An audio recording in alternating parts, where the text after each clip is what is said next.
ఏడవ ప్రశ్న. మనిషి తనను తాను పూర్తిగా అర్థం చేసుకోకుండానే మరొకరిని పెళ్లాడి, అవతలి వ్యక్తిని కూడా అర్థం చేసుకోలేక పరస్పర విభేదాలు వచ్చిన ఎడల తుదకు అశాంతి నెలకొనదా గురువుగారు? మంచి ప్రశ్న ఇది కూడా. మరి ఇది అందరికీ ఉండేదే కదా. ఇప్పుడు తనను తాను అర్థం చేసుకోవడం అంటే మనసును అర్థం చేసుకోవడం కాదు. అలా ఏదో తన ప్రకృతిని అర్థం చేసుకోవడం అంత మాత్రమే కాదు. అసలు తత్వం ఏమిటో అర్థం చేసుకోకుండా వివాహం చేసుకుంటే ఈ ప్రాబ్లమ్స్ వస్తాయి. ఉదాహరణకి ఒక ఆయన జ్ఞానియే, అన్నీ అర్థం చేసుకున్నాడు. తన వంశం తనకు సరిపోయే దీంట్లోంచి, ఆ కులంలోంచే పెళ్లి చేసుకున్నాడు. పెళ్లి చేసుకుంటే ఆ అమ్మాయికేమో ఇటువంటి భావనలు కానీ అవగాహనలు కానీ లేవు. ఏం చేయాలి? ఇది పెద్ద డిబేట్. మళ్ళీ అప్పుడు నీ వృత్తిని కానీ నీ లక్ష్యాన్ని కానీ మానుకోవాల్సిన అవసరం లేదు. బాగా గుర్తుపెట్టుకోండి. ఇది ఉత్తమ లక్ష్యం కనుక అయినట్లయితే, అంటే నువ్వు తెలుసుకుంటూ ధార్మికంగా నడుస్తున్నట్లయితే నువ్వు ఏమీ కాంప్రమైజ్ కావాల్సిన అవసరం లేనే లేదు. మరి అమ్మాయిని నేను వదిలిపెట్టచ్చా? పెళ్ళనే పొరపాటు చేసావు కాబట్టి అమ్మాయిని వదిలిపెడితే మూల్యం చెల్లించాల్సి వస్తుంది. అందువల్ల ఇప్పుడున్న చట్టాల ప్రకారం నీ మీద కేసులని అవని ఇవని గందరగోళం చేస్తారు. అయితే నీ లక్ష్యం శుద్ధి కనుక గొప్పగా ఉంటే అన్నీ వదులుకొనైనా లక్ష్యం వైపే సాగిపోతావు. ఈ చెత్తను పట్టుకొని కూర్చోవు. అంటే నా మాటలు కొంచెం కష్టంగానే ఉంటాయి. ఇప్పుడు నాకు ఒక లక్ష్యం ఉంది. నా లక్ష్యాన్ని నచ్చి, నా జీవితాన్ని నచ్చి నువ్వు నాతోటి కలిసి నడవడానికి సిద్ధమై పెళ్లి చేసుకున్నావు. ఇప్పుడు నా లక్ష్యానికే నువ్వు విఘాతం కలిగిస్తూ ఉంటే నువ్వు నాకెందుకు? మన సాంగత్యంలో అర్థమే లేదు కదా. నాకు ఒక లక్ష్యం ఏడవలేదు, వయసు వచ్చింది కాబట్టి, కోరికలు ఉన్నాయి కాబట్టి నాకు పెళ్ళి కావాలి. అది వాళ్ళ గురించి ఇక్కడ మాట్లాడటానికి ఏమి లేదు. అయితే మరి లోకం అంతా 99% వీళ్ళే కదా గురువుగారు, అందుకే మాట్లాడడానికి ఏమి లేదు ఇక్కడ.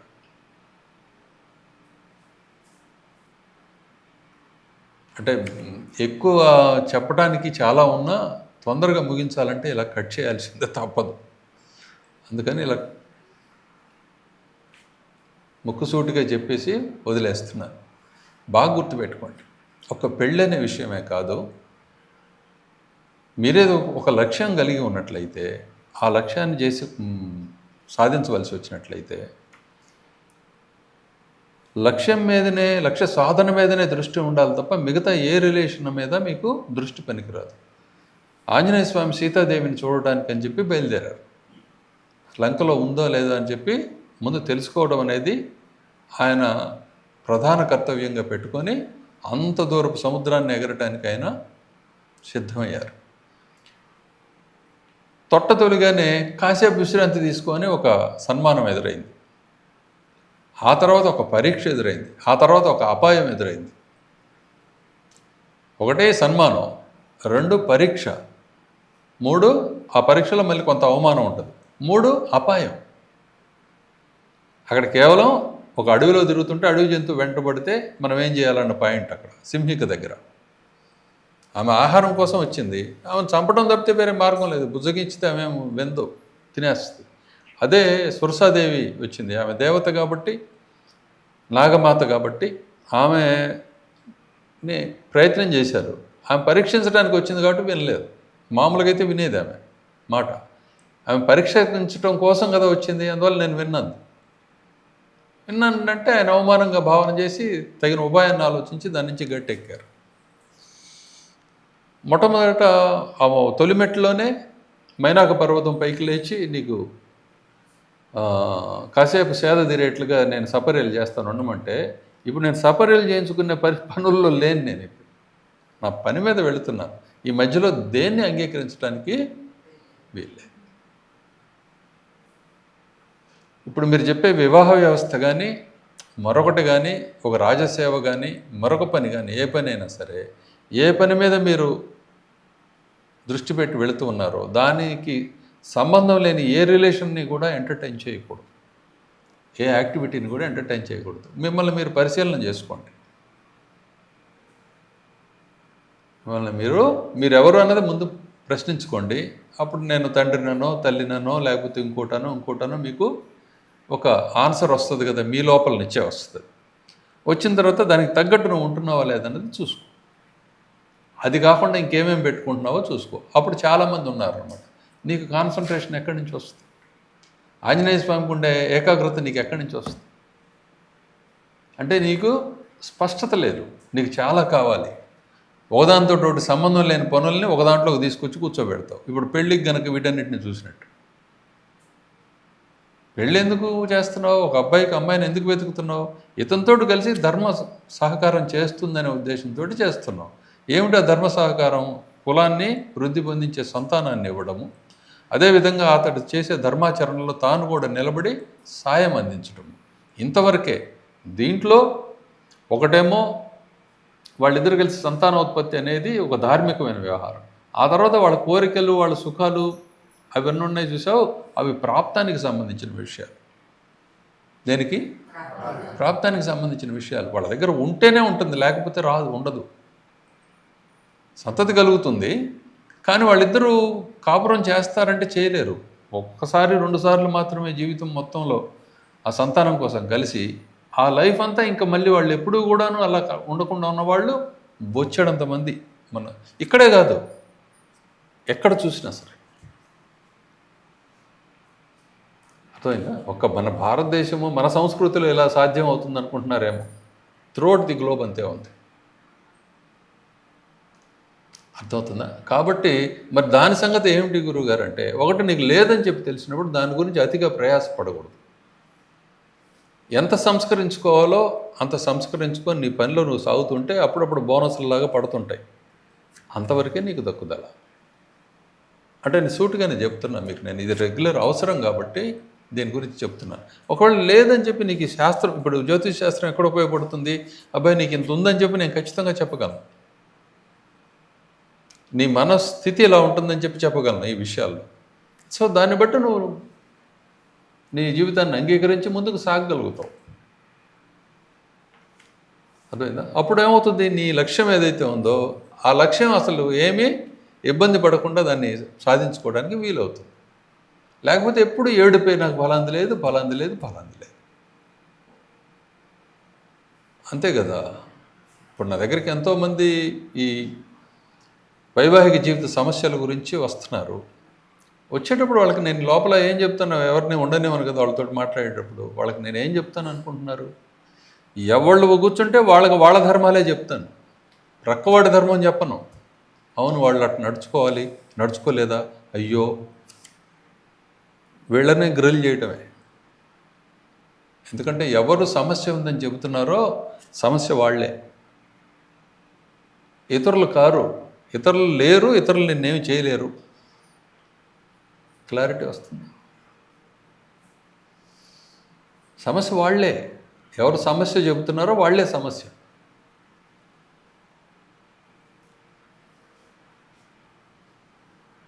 అడుగు. గురుగారు, ఇప్పుడు ఇందాక పెళ్ళి గురించను ఇంకా డిపెండెన్సీ టీం గురించి చెప్పారు కదా గురుగారు. ఇప్పుడు మీరు ఎప్పుడు ధర్మక్రమము అని ఒకటి చెప్తుంటారు కదా, వై నోబడీ ఈజ్ ఇండిపెండెంట్, దాని గురించి ఒకసారి చెప్పగలుగుతారా? ఎట్లా దాన్ని యాక్సెప్ట్ చేయాలో అనేది.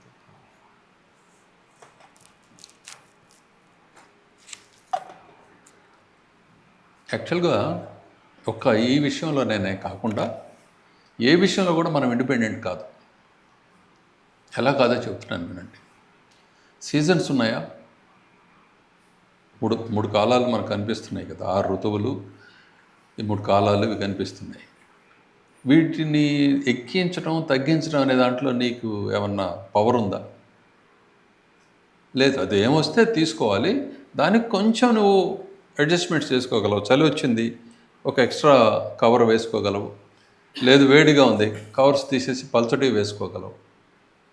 వర్షం వస్తుంది, దానికి ఒక షెల్టర్ ఏర్పాటు చేసుకోగలవు. ముందుగా తెలిస్తే. తెలియనప్పుడు ఆకాశం దాన్ని ఫేస్ చేయాల్సిందే. ఇది మనకి ఇక్కడ నీకు ఇండిపెండెన్సే లేదు. ఓకే, నువ్వు అలా నడిచి వెళ్తున్నావు. నీకు ఎవరు ఎదురు రావాలన్న దాంట్లో నీకు ఇండిపెండెన్స్ ఉందా? నువ్వు ఎవరిని చూస్తావు అన్న దాంట్లో నీకు ఇండిపెండెన్స్ ఉందా? లేదు. అవునా? నువ్వు ఎక్కడ ఇండిపెండెన్స్ కోరుతున్నావు? ఆ పర్టికులర్ దాంట్లోనే మాత్రం ఇండిపెండెన్స్ కోరుతున్నాం. ఎక్కడ? భార్య భర్త అనే దగ్గర, లేకపోతే తండ్రి కొడుకు అనే దగ్గర ఇండిపెండెన్స్ కోరుతున్నాం. గురువు శిష్యుడు అనే దగ్గర ఇండిపెండెన్స్ కోరుతున్నాం. ఇప్పుడు ఈ స్టూడెంట్స్కి అందరికీ ఈ రాజకీయాలతోటి కానీ ఈ సమ్మెలతోటి కానీ పనేంటి? లేనే లేదు. ఎందుకు పని లేదని చెప్తున్నానంటే, ఎవరు దేన్నైనా ఎప్పుడు డిమాండ్ చేయాలి, దాని గురించి వాళ్ళకి స్పష్టత ఉన్నప్పుడు, ఆ జ్ఞానం కలిగి ఉన్నప్పుడు వాళ్ళు చెప్పాలి.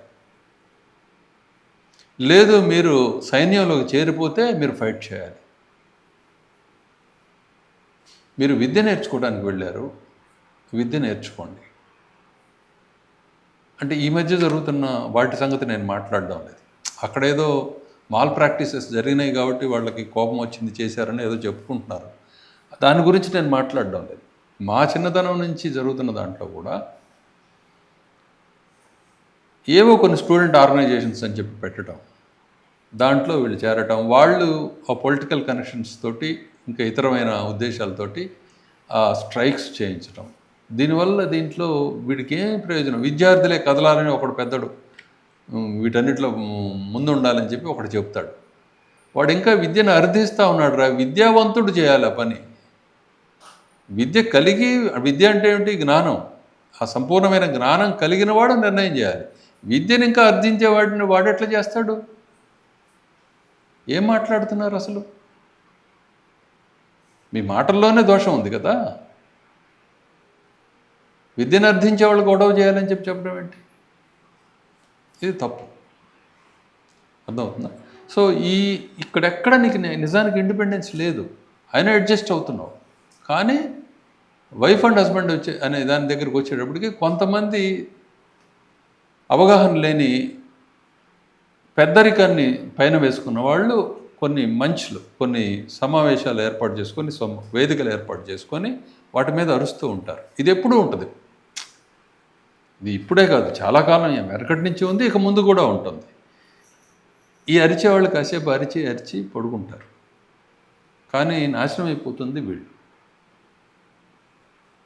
నిజానికి ఎక్కడ కూడా నీకు ఇండిపెండెన్స్ వాస్తవానికి లేదు. ఇక్కడ మాత్రం నువ్వు కోరుతున్నావు, నేను సొంతంగా ఆలోచన చేస్తానని. ఆ తర్వాత వచ్చే ఫలితాన్ని ఆపే ఇది కానీ, ఫలితాన్ని మార్చే శక్తి కానీ నీకుందా? లేదు. మరి ఎక్కడ కోరుతున్నావు నువ్వు ఇండిపెండెన్స్? దేన్ని ఇండిపెండెన్స్ అంటున్నావు? నీ దృష్టిలో లోపం ఉంది. మరి మీరు చెప్పే దాంట్లో పూర్తి డిపెండెన్సీ ఉందంటే లేదు. నీ ఇష్ట ప్రకారం నేను వెళ్ళమంటున్నాను. పెళ్లి చేసుకునేటప్పుడు నాకు ఇష్టమైంది పెళ్లి చేసుకుంటున్నాను అంటున్నావు కదా, నీ ఇష్ట ప్రకారమే కదా. ఆ తర్వాత సుఖంగా ఉంటుందని నువ్వేమో రాసిస్తావు ముందు? ఇటు తల్లిదండ్రులు కానీ అటు తల్లిదండ్రులు కానీ మీరు సుఖంగానే ఉంటామని మాకు రాసేవాడిని అంటే వాళ్ళు చెప్పగలరా? మేము అనుకుంటున్నాము బాగానే ఉంటాం అనుకుంటున్నాం, ఇప్పటిదాకా మా ఎక్స్పీరియన్స్ మా ఇద్దరికి బాగానే ఉంది, మా కెమిస్ట్రీ కలిసింది, బాగానే ముందుకు సాగుతాం అని చెప్పి వాళ్ళు అంటారు. అంతకంటే ఎక్కువ ఏం చెప్పగలరు వాళ్ళు? అవునా కదా? ఈ విధంగా చాలా విశేషాలు ఉంటాయి ఇందులో. కాబట్టి దీనికి ఏమిటి మందు అని చెప్పంటే కనుక, ఎప్పుడు కూడాను నీకంటే పెద్ద ఎవరున్నారో వాళ్ళని వెతుక్కుంటూ ఉండాలి. నీకంటే తక్కువ వాళ్ళని కాదు. నీకంటే ఆ శాస్త్రం గురించి అధికంగా తెలిసినవాడు, నీకంటే ధార్మికుడు, అంటే ధర్మంలో కూడా నీకంటే గొప్పవాడు, పరమస్పృహ కలిగినవాడు అయిన వాడిని వెతుక్కోవాలి. అది నీ ఇంట్లో దొరికితే నీ తండ్రి రూపంలోనో, నీ అన్న రూపంలోనో, భర్త రూపంలోనో, భార్య రూపంలోనో. భార్య గురువుగా ఉండకూడదన్నది ఏం లేదు సుమా, అది కూడా గుర్తుపెట్టుకోండి. ఏ రూపంలో దొరికినా సరే వాళ్ళ నిర్ణయంతో నీ అంగీకారాన్ని అనుసంధించాలి. దేన్ని? అంగీకారాన్ని. అది నువ్వు నీ ఇష్టంగా చేస్తున్నావు, నువ్వే వెతుక్కొని చేస్తున్నావు, నాకు మేలు జరుగుతుందని చెప్పి. ఎందువల్ల? ఒక గుంపు ఉంది, ఆ గుంపుకి ఒక నాయకుడిని ఎంచుకుంటున్నాం. ఎందుకు నాయకుడు కావాలి దీనికి? ఈ గుంపు మొత్తం శ్రేయస్సుని ఆ ఒక్కడు ఆలోచన చేయగలుగుతాడు, ముందుకు సరైన దారిలో నడపగలుగుతాడు. కాబట్టి గుంపు అంతా ఇష్టపడి వెనక నడుస్తుంది. అక్కడ గొర్రెలాగా ఉండటమే కరెక్ట్. అందుకే గొర్రెపిల్ల అనేది బైబిల్లో కూడా. ఇదే ఉపమానం అండి అని జనాలు అనుకుంటారు. ఆ ఉపమానం సరైన ఉపమానమే. అర్థమైందా? ఇప్పుడు ఏం తెలుస్తుంది మనకి? We have to follow, we should have a leader. ఎక్కడికక్కడ ప్రతి ఇండివిజువల్కి కూడాను లీడర్ కావాలి, నాయకుడు కావాలి. ఇలా లేకపోతే వాళ్ళు సక్సెస్ కారు, బలహీనులైపోతారు. నాయకుడు లేనివాడు బలహీనుడైపోతాడు. నాయకుడు ఉన్నవాడు చూడటానికి స్వతంత్రత లేనివాడిలాగా కనిపిస్తున్నా బలం ఉంటాడు. మీరు కావాలంటే చూసుకోండి. మీరు ఇప్పుడు నా మాటలు విన్నారు కదా, కాసేపు ప్రశాంతంగా కూర్చొని ఆలోచన చేయండి. మళ్ళీ క్లాస్ వచ్చినప్పుడు అడగండి, మేము అలా చూడట్లేదు గురుగారు, తేడా వస్తుంది ఇది. ఇకపోతే ప్రాప్తం అనేది చూసారా, దాని మీద వంక పెడుతున్నారు మీరు, ఇంత చెప్పి కూడా అక్కడ అని చెప్పి అంటారు. ఈ శాస్త్రం తెలుసుకోను, నీ పుట్టిన టైము దాన్ని అనుసరించి ఈ శాస్త్రం ప్రకారం నీకు ఉన్నట్లుగా ఉన్నది జరుగుతున్నదా లేదా అనేది నువ్వు చెక్ చేసుకో. దేనికైనా ఓర్పు కావాలి, ఓపిక కావాలి. ఓపిక లేకుండా ఒక క్షణంలో నాకు అన్నీ చెప్పమంటే కాదు. తపస్సులు 10 ఏళ్ళు చేశారు, 100 ఏళ్ళు చేశారు, 1000 ఏళ్ళు చేశారు, సంవత్సరం చేశారని వింటున్నామా? ఆయన తపస్సు మొదలు పెట్టంగానే స్వామి వచ్చేసాడని చెప్పి వింటున్నామా? ఏం వింటున్నాం మనం?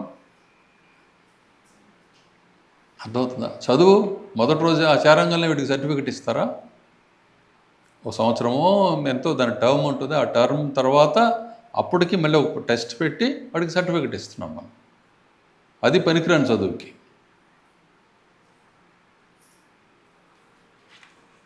అర్థమవుతుందా? అలానే ఈ పరమజ్ఞానం కూడా నువ్వు ఓపికగా వినందే, అర్థం చేసుకుందే, నీ మనసుని దాంట్లో పెట్టందే నీకు అర్థం కాదు. ఇవన్నీ మాకెక్కడ కుదురుతాయి గురువుగారు అని చెప్పి అన్నావు అనుకో, పాజిటివ్గా అన్నప్పుడేమో ఒక పెద్దను ఎంచుకుంటే పని అయిపోద్ది. నెగిటివ్గా అన్నావు అనుకో, నువ్వు పడాలి, దానికి తప్పదు, చేసేదే.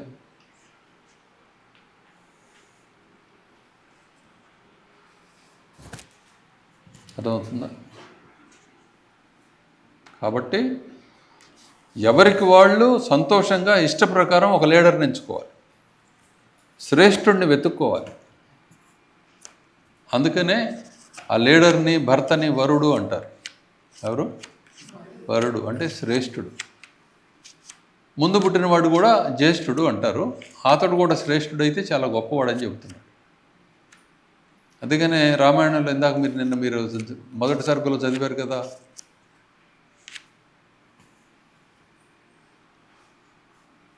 శ్లోకం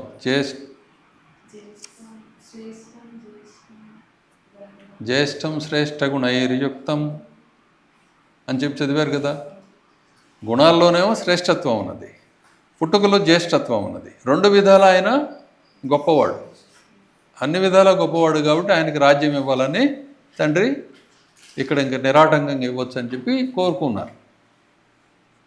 ప్రియం దశరథ సుతం, అంతే కదా. ఈ విధంగా ప్రతి ఒక్కళ్ళు ప్రతి ఒక్కళ్ళు లీడర్ని ఎంచుకోవాలి. నేనే లీడర్ నండి మా ఊళ్ళో అన్నావు అనుకో, నీకు లీడర్ ఉండాలి, లేకపోతే నువ్వు నాశనం అయిపోతావు. వాళ్ళందరూ నిన్ను లీడర్గా కలిగి ఉన్నారు కాబట్టి ఓకే, అది వాళ్ళ బరువు అంతా నువ్వు మోయాల్సి వస్తుంది. కానీ నీ బరువుని ఎవడు మోస్తాడు? గురువుకి కానీ దేవుడికి కానీ. శాస్త్రీయంగా గురువుకి ప్రత్యక్షంగా గురువు అందుబాటులో లేకపోయినా ఆయన మాట, ఆయన ఆదేశము, అదేవిధంగా శాస్త్రము, దాన్ని అనుసంధించి నువ్వు నడుచుకోవాలి. రాముల వారు చేసింది అదే. తండ్రి గారు చెప్పిన మాటను విన్నారు. ఎక్కడ ఏ సందర్భం వచ్చినా తత్వశాస్త్రం ఏం చెబుతుంది, ధర్మశాస్త్రాలు ఏం చెబుతున్నాయి, పెద్దలు ఏం మాట్లాడుతున్నారు, లోకాచారం ఎలా ఉంది, ప్రస్తుత పరిస్థితుల్లో ఏది ముఖ్య అవసరమో అని గమనించి నిర్ణయం చేసేవాళ్ళు వెంటనే. ఇప్పుడు మీకు ఎట్లయితే స్ప్లిట్ సెకండ్లో నిర్ణయాన్ని వెలువరిస్తుందో, రాముల వారు అంతకంటే వేగంగా నిర్ణయాన్ని ఇవ్వగలిగేవాళ్ళు. అంత పవర్ఫుల్ అన్నమాట ఆయన. మీరు ఏదైనా అడిగితే చాలా ఇంత మ్యాటర్ ఇచ్చి అడిగితే వెంటనే సెకండ్లో దాని దగ్గర ఉన్న ఇన్ఫర్మేషన్ వరకు ఇస్తుంది, దాన్ని దాటి ఇవ్వదనుకో. ఆ ఇచ్చినంత వరకు తనకు తెలిసినంతలో పర్ఫెక్ట్గా ఇస్తుంది. రాముల వారు కూడా అంత వేగంగా నిర్ణయం చేయగలిగారు క్షణంలో. రేపు రాబాయ్ కొంచెం ఆలోచన చేసి చెబుతాం అనేది మాట మనందరి దగ్గర వినిపిస్తుంటుంది. ఎందుకంటే కాస్త అన్యాయం కానీ లేకపోతే పొరపాటు కానీ జరగకూడదు, కొంచెం ఆలోచన చేసి చెబుదామని టైం ఉంటే మనం చెప్తాం సహజంగా. మనకైనా సమయం లేకపోతే ఒక నిర్ణయం చేసేస్తాం అప్పటికప్పుడు, తప్పదు కదా. సమయం ఉన్నప్పుడు తొందరపడకూడదు. కానీ రాముల వారు అలా కాదు, రెప్పపాటులో నిర్ణయం చేస్తారు. అది ఆయన గొప్పతనం. క్లియరా? సో ప్రతి ఒక్కడికి లీడర్ కావాలి. ఆ లీడర్ చెప్పినట్టే వినాలి. చెప్పకపోతే, వినకపోతే అదే అధర్మం. సో భార్యాభర్తలు ఒక టీము. లీడర్ ఎవరు? ఇద్దరిలో ఎవరు తెలివికల్లోళ్ళు అయితే, ఎవరు బాగా నిర్ణయాలు చేయగలుగుతుంటే, ఎవరు ఇద్దరి మంచిని కోరుతూ ఉంటే వాళ్ళు లీడర్. నెక్స్ట్.